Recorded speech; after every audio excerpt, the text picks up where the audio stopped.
अभी टाक में आपका स्वागत है। हेलो दोस्तों, क्या हाल है। तारीख आज 2 जून 2026, दिन मंगलवार। देखिए दोस्तों, एक तो आज का दिन भारत में तेलंगाना राज्य के स्थापना दिवस के रूप में मनाया जाता है और अमेरिकी मूल निवासी नागरिकता दिवस और भारतीय नागरिकता अधिनियम के रूप में भी यह दिन याद किया जाता है। और हमारे हिंदी में एक मुहावरा है 2 जून की रोटी के नाम से, वो भी आज ही के दिन के नाम पर बना है। इसका मतलब अर्थ होता है जीविका चलाने भर की आमदनी। चलिए आगे बढ़ते हैं खबरों में कुछ और आज के बड़े इवेंट और घटनाएं देखिए आप। झारखंड में मनरेगा कर्मचारियों ने सरकार के खिलाफ मोर्चा खोला। आज 2 जून से ग्रामीण विकास मंत्री के घर का घेराव करेंगे। झारखंड मनरेगा कर्मचारी संघ ने सरकार के साथ वार्तालाप विफल होने के बाद अब यह हड़ताल करने का फैसला किया है। 2 से 5 जून तक विरोध प्रदर्शन करेंगे।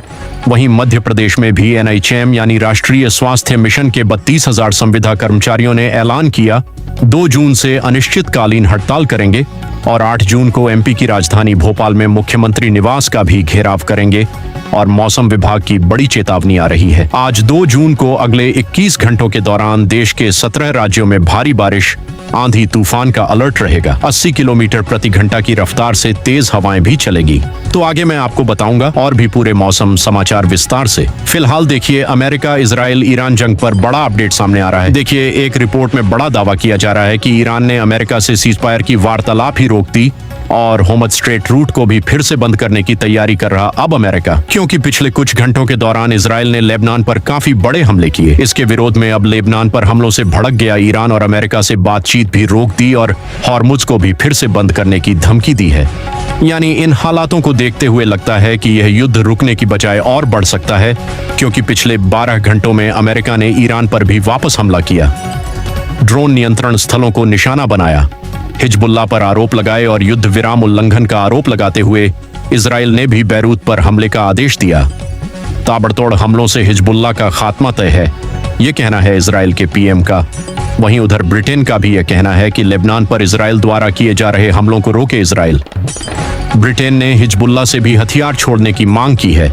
वहीं रूस यूक्रेन जंग पर भी जेलेंस्की का कहना है कि दबाव बढ़ेगा तो हम पुतिन से डायरेक्ट बातचीत करेंगे। जेलेंस्की ने रूस पर और कड़े प्रतिबंध लगाने की भी मांग की है। वहीं होर्मुज रूट पर अब तक अमेरिकी सेना ने बड़ा एक्शन लिया। रिपोर्ट आ रही कि 118 व्यापारिक जहाजों को खदेड़ा और 5 जहाजों को पंगु कर दिया, यानी शत विकसित कर दिया, जो जहाज चलने फिरने में अब असमर्थ हो गए हमलों से। ऐसा वहीं US और ईरान के बीच शांति वार्तालाप अधूरी रह गई। ईरान के विदेश मंत्री अब्बास अरागची बोले कि अंतिम फैसले से पहले कयास लगाने की कोई गुंजाइश नहीं है। वैसे ईरान में अब राजनीतिक संकट भी देखने को मिल रहा है। ईरान के जो राष्ट्रपति हैं मसूद पजेश्कियन, उन्होंने इस्तीफे की पेशकश की, यह कहते हुए कि अब ईरान में सब कुछ कमांडरों के हाथ में है, सरकार बेबस है, तो वह इस्तीफा देने का भी प्लान कर रहे हैं। और एक रिपोर्ट यह भी सामने आ रही है कि चीन के मिसाइल से गिराया गया अमेरिकी लड़ाकू विमान।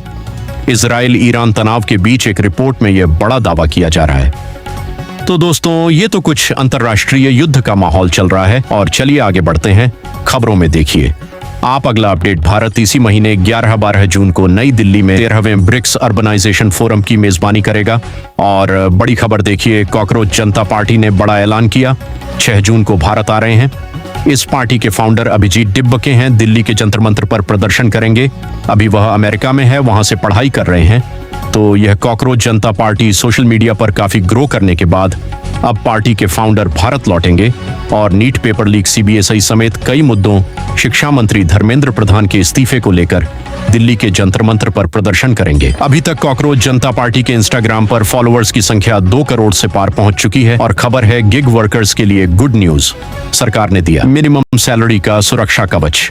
कैश पेमेंट पर भी एक बड़ा अपडेट सामने आ रहा है। जी हां दोस्तों, दरअसल तेलंगाना राज्य सरकार ने गिग वर्कर्स श्रमिकों के कल्याण के लिए कुछ महत्वपूर्ण कदम उठाए हैं, जिसमें एक तो नगद वेतन देने पर प्रतिबंध रहेगा, यानी कंपनियां रोकड़ तनख्वाह नहीं दे पाएगी। गिग वर्कर्स को इलेक्ट्रॉनिक भुगतान करना अनिवार्य होगा, बैंक खाते में पैसा ट्रांसफर करना होगा। इसके अलावा 4 श्रेणियों और 3 जोन में बांटा गया है गिग वर्कर्स के वेतन का ढांचा। मिनिमम सैलरी देनी होगी अकुशल, अर्धकुशल, सकुशल, अत्यधिक कुशल वर्कर्स के हिसाब से। तो जो श्रमिकों के लिए मिनिमम वेज सिस्टम लागू होता है ना, वो गिग वर्कर्स के लिए भी लागू होगा। गिग वर्कर्स का मतलब जैसे जोमेटो, स्विगी के डिलीवरी बॉय, अमेजन, फ्लिपकार्ट के डिलीवरी बॉय हो गए या ओला उबर के ड्राइवर्स हो गए, तो इनको अब ये बेनिफिट मिलेंगे, है ना।